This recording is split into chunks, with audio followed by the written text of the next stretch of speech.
Hey, what's up, guys? I had done a boxing post fight in quite a while, man. So I thought I'd come on and talk about this PBC on Fox card from the night I watched with some family. Uh, Really kind of want to come on and have a smile and a laugh at Adam Kanaki. You know,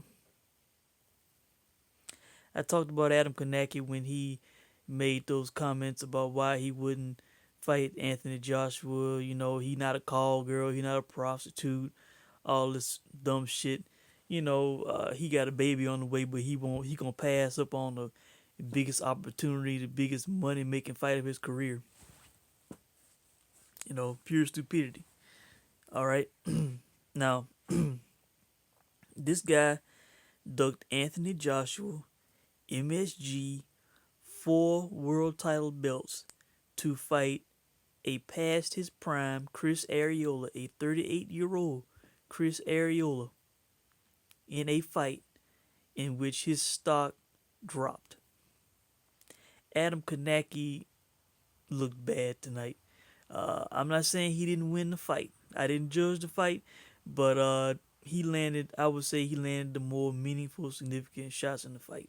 All right, but after really after the first round, he looked slow. He looked sloppy.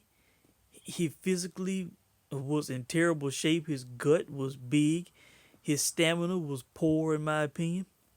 If he had fought a prime, hard hitting heavyweight tonight, I think the guy would have lost. Probably got knocked out and stopped.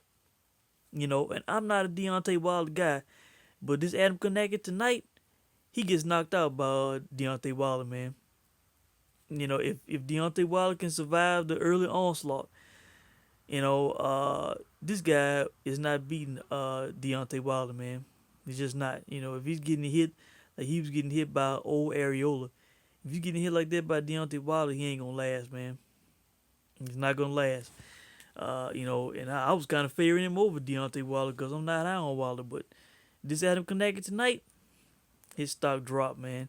You know, went from being a hyped, supposed top heavyweight in the game to looking average.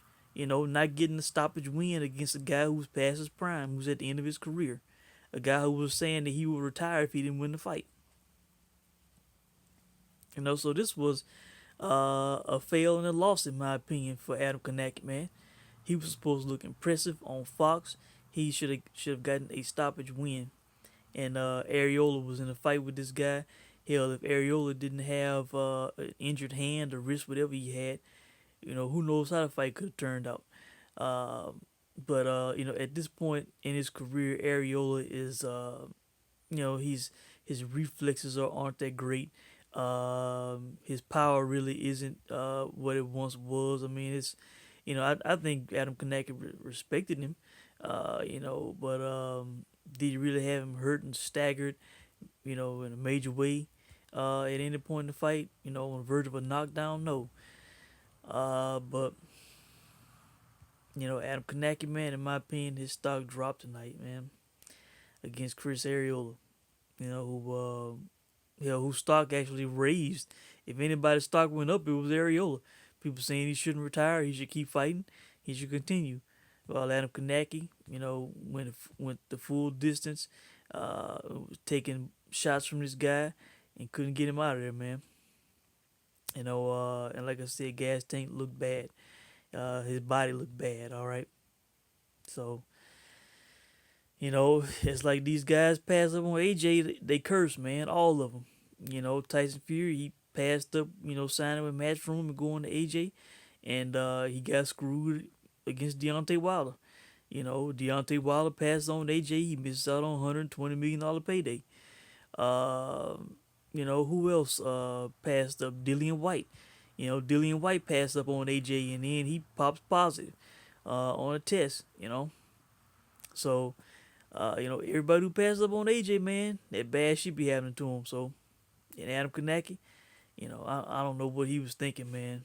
He got talked into a terrible decision, or either he made it on his own. You know, You're gonna pass up on all that AJ, MSG, four world titles, and ultimately to fight a Chris Arreola in a fight in which your stock went down. You know, can't make the shit up, man, and probably made didn't even make half of what he could have made fighting AJ. Didn't even make half. I'm pretty sure he could have got 5 to 7 million. You know, I would think he made 1 million max tonight.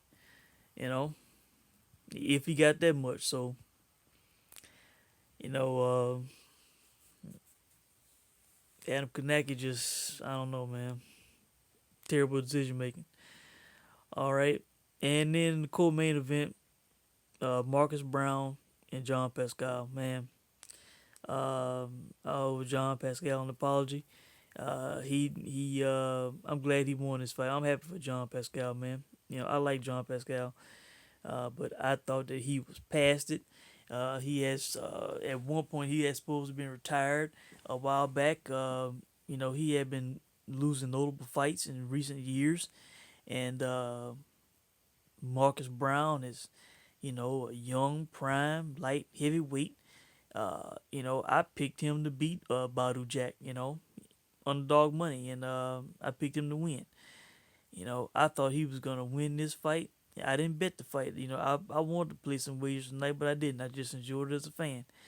You know, good thing I didn't, because I definitely would have lost this fight. I thought that Marcus Brown was gonna win this fight. Hell, I was expecting him to stop an old Jean Pascal, man. And not only did he not stop him, but he got knocked down 3 times. You know, 3 embarrassing knockdowns. Uh, you know that Marcus Brown suffered in this fight, man. You know, um, he just he just kept getting hit with that overhand right. You know, he just kept getting hit with it with his left hand down and went flying back. You know, I think the last knockdown might have been a left hook to the head that knocked him down, I believe. But you know, it was unfortunate about the headbutt, but I'm not mad at the decision here. I thought he was gonna get screwed in the decision. You know, I wasn't scoring the fight, but I just felt that he deserved the fight because he knocked the guy down so many times. So when I heard him say 75-74, a part of me thought that they were gonna give it to Marcus Brown, and that would have been crazy. But you know, they gave it to John Pascal.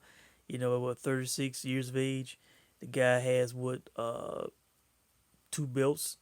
He has a WBA interim, and I don't know what WBC belt that is. I don't know if that's a silver or what. I'm assuming probably a silver. But I'm happy for Jean Pascal, man. Hell, who knows with this win, with this performance, Jean Pascal might go down as a international boxing Hall of Famer, man. He just might. I know he's gonna go in some Canadian Hall of Fame for sure, but you know, with him being a previous title holder, you know, with the record that he has, the time he spent in the sport, and with this, you know, winning titles this late in his career, you know, this could be a clincher for Jean Pascal, man. Definitely up for consideration, I would say at this point. So, you know, good for him, man. I've enjoyed him for a long time, and you know, I'm happy for the guy, man. Um, and I hope Marcus Brown will recover. Hopefully that cut, you know, doesn't do any long term damage to his career or to his health. All right, and finally, Curtis Stevens, man, this was another blown opportunity. Um, Marcus Brown was a huge favorite. Could have got great money on Jean Pascal to simply win the fight. Um, Curtis Stevens, I really didn't even know much about this fight or who he was fighting. I saw a clip of the press conference where he was sitting down by Marcus Brown. Um, you know, and I remember looking at him and thinking like, damn, he about to fight. You know, like, you know, I mean, last time I saw him, David Lemieux, you know, damn, he sent him to the morgue. You know, His guy was knocked out cold, knocked out bad, man. His mom was standing up concerned, and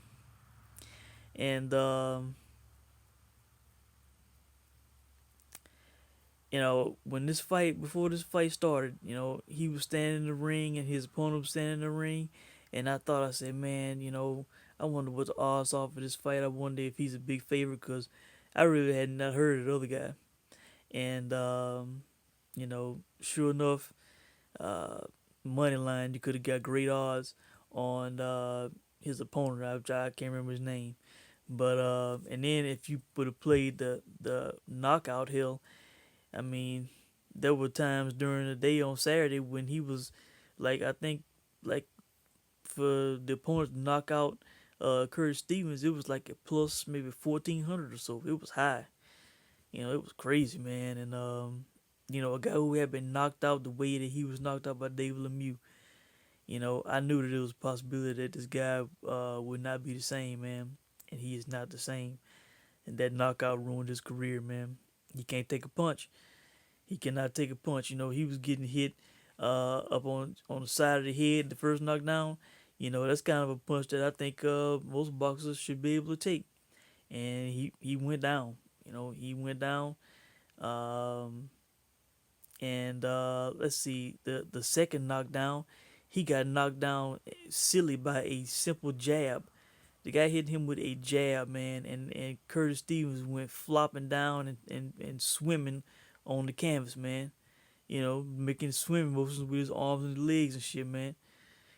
From a jab. From a jab.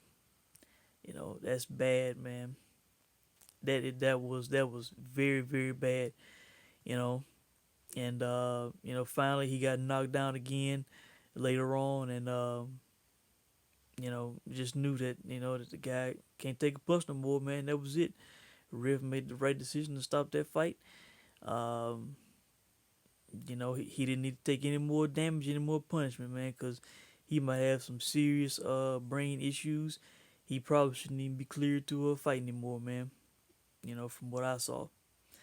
You know, and finally, let me talk about how the PBC is continuing to disrespect the WBO.